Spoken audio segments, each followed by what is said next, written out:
Welcome sa episode 3 ng Panlasang Pinoy Christmas Series. And for this episode, isi-share ko sa inyo ang aking bagong recipe para sa Filipino-style spaghetti. Ang sarap talaga nito, sosing-sosing niya at ubod pa ng linamnam.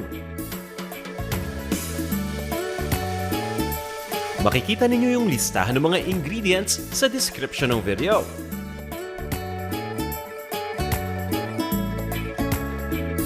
Wow! Nakakatakam talaga, no? Baka pwede namang paki-like and share itong video natin. O tara, umpisahan natin to. Bago tayo magluto, i-prepare muna natin yung mga sangkap. Crinash ko lang yung bawang at chinop ko lang. Tapos nyan, yung